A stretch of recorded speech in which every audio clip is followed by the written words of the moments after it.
Hello everyone! We're here again for another lesson about sounding out letters and also reading. Okay, let's begin. Yeah. Are you ready? Yes. Yes! Okay, let's review first our last topic yesterday. It's all about letters B. Sound it out. B. Very good. Letter E. Sound it out. E. Letter O. Sound it out. O. Where's the other one? Letter T. Letter T. Lakas mo. Lakas eh. Okay. So, ngayon, panibago na naman kaming letters. Another set of letters. There are, let's have two letters. What are those letters? This one. Yes. Letter K. And it sound out. Lakas mo. Okay, another letter U. U. What is the sound? Wow, ang tulis ng nguso. Ang tulis ng nguso ni Bebe. Okay, there are two letters that were sound it out today. Okay? Yeah. So let's begin to form syllables or pantig. Let's form syllables. Ready? Yeah. I don't. O, isasama natin yung kahapon saka yung mga previous nating letters. Ano nga yung mga previous letters natin? M sound.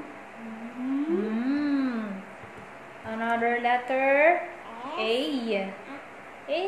This one, A. So, what is the sound of this letter? A. Another one. Another letter. S. What is the sound? Okay. Another letter. Letter muna. I. Letter I, and the sound is E.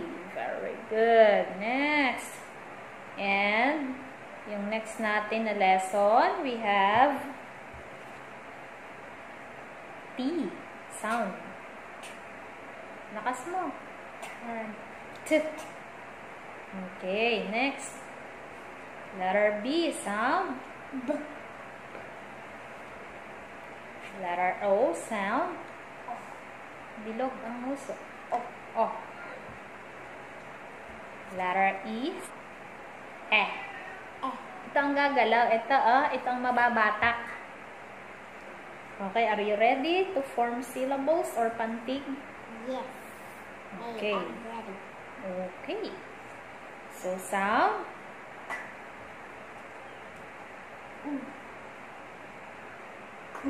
Ku.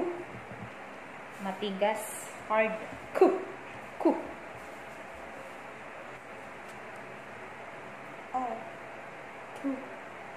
To. Ho.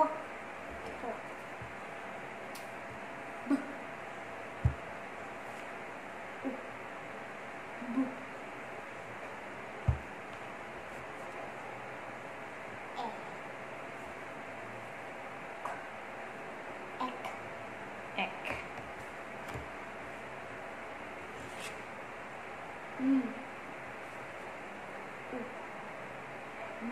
Mu.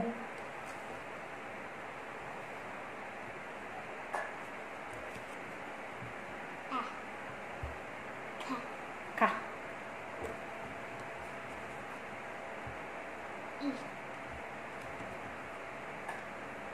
Ik.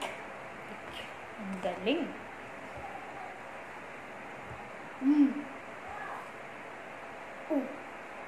Mu. Very good.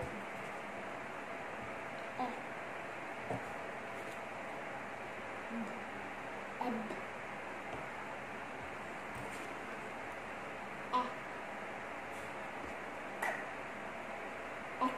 Ak.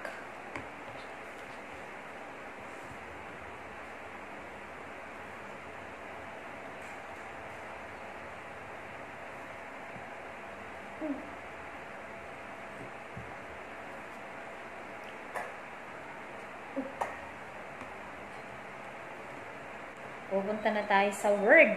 Salita naman. Ready ka na ba sa salita to form word? Wow.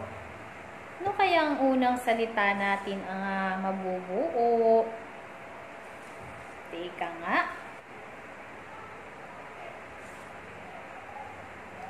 Ka. Ka. Ano pang kasunod? Ma. Kama.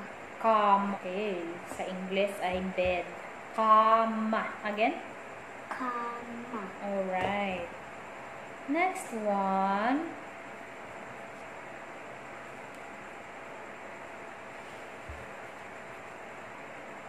Mu. Mu. Ka. Muka. Si. Laksing. Si. Ko. Siko. Siko. Saan siko? Here. Siko. What else?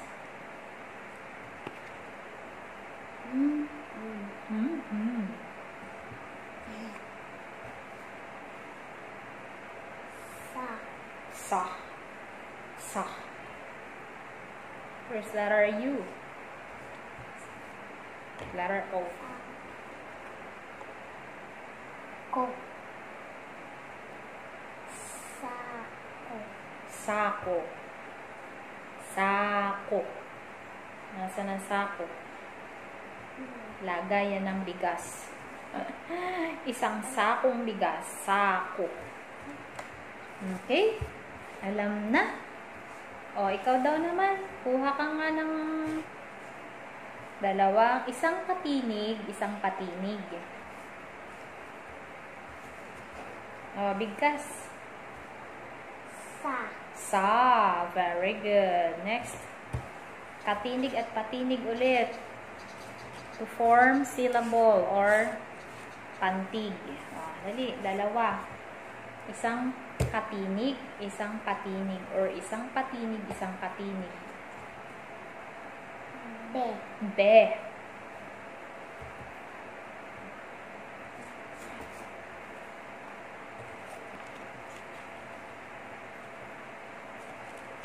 What?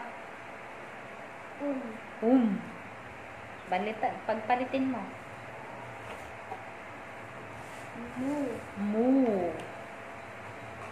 What else?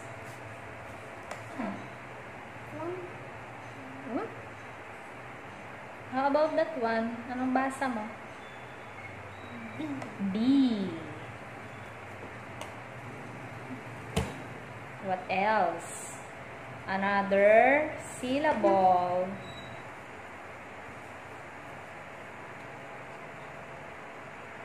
Show to them. Mo. Mo. Mo. Oh, how about words? Words na tayo. Okay. Hawakan ko. Ito bang napili mo? Oo. Sige. Pili pa. Dalawa pa. Parehas katinig. Isa yung patinig dapat. O, sige daw. Basahin mo.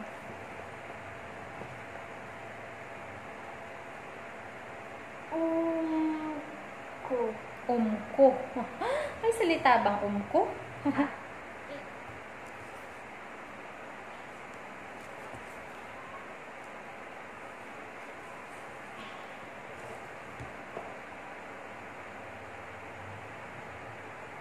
yan? Anong salita ang mabubuo mo dito?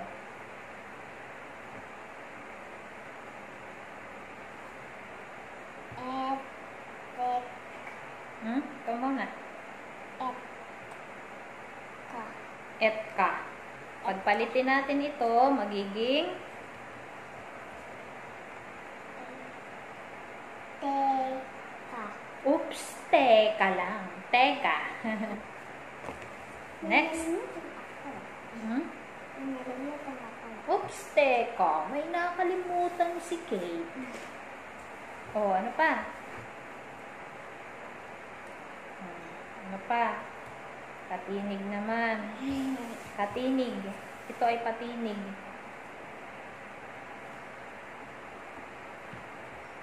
Alin? Sa. O, ano pang mabubuo? O, ito nga. Tingnan ko. Sa. Di. Ito muna, nasa kaliwa. Sa. Di. Sabi. Sabi mo, magaling ka. Magaling naman talaga, di ba? Sabi. Okay, what else?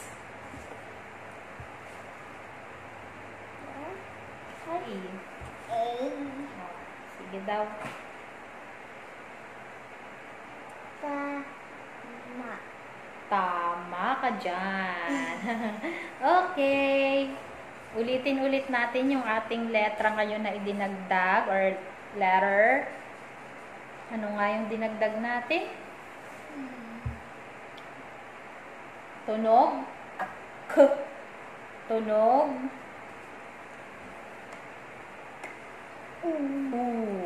Okay. Ilan? Dalawa. So, ang idinagdag po namin today ay dalawang letra sa mga nauna naming pinag-aralan na letter. Okay.